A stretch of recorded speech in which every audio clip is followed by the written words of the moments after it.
Good morning. It's Lisa with Soulshine, and it's morning tea with me. But this new tea that I bought over the weekend needs to brew for 10 minutes, so it's taken a little bit longer. So I just jumped on with my smoothie. So it's morning smoothie with me instead of morning tea with me. So this morning I wanted to just give a little transparent aha that I had this morning, that I feast on podcasts and blogs and books, and for years and years they were called self-help books, as if you're weak and you need help. Well, there are many areas in my life that I am weak, that I don't think I should have to go through all of the same errors that everyone else has been through, that I should be able to read a book that somebody else has discovered a better way and then apply it to my life.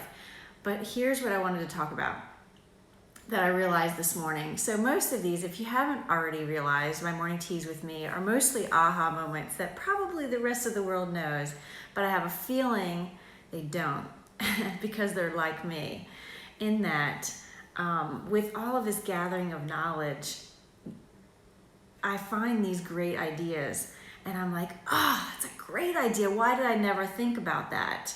And I should apply that.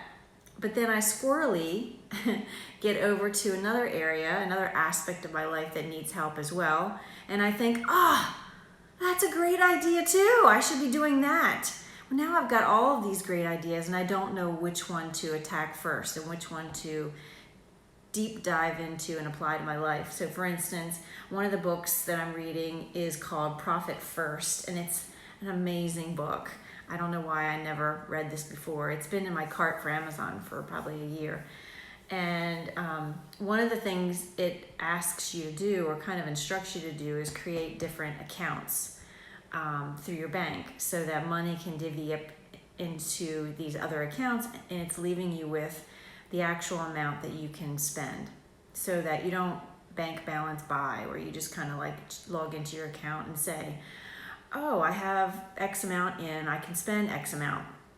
So it's just a different mindset, a different perspective on how to look at your bank account. So I read it and I was like, oh my gosh, that's a brilliant idea. I need to do that right away. But in the meantime, I downloaded an eating plan from Chris Carr, who is equally amazing. And I thought, oh man, I've got to do that too. So then I end up getting so overwhelmed with newness and opportunity that I end up doing nothing. And I'm right back where I started in the very beginning. So this morning I realized I simply need to choose two, maybe one for my business and one for my personal life, and then just attack them ferociously until I'm at a different plateau, and then I can look at something else, because it can be very overwhelming. And how I treat overwhelm is with paralysis. I just end up doing absolutely nothing. So if you're like me and you feast on good ideas, but then you don't end up applying it because there's too many good ideas, just narrow it down to two, maybe one for your business, one for your personal life. And then go with that for a while, attack that for a while. We're not dying tomorrow. You've got a long season to apply that to your life. And then once that's applied well, then we can add something else to it. I'm mostly saying this to myself because I need this lesson dug in deep, rooted firm inside my soul, because I do end up fighting overwhelm way too easily, because there's so many good ideas out there. And for me, I just want to apply them all. I'm just like, yes, that's good. Yes, that's good. Oh, that's good too. I just want to apply it all. But then I'm like, where do I start? Because everything takes time. So that's what I have to deposit with you today, because it's something that I'm going through myself. And maybe you are too. So let's do this together. So I'll let you know which one I pick and how it plays out, what it looks like tomorrow, and tomorrow's morning tea with me. Join me then. You never know what's going to come up.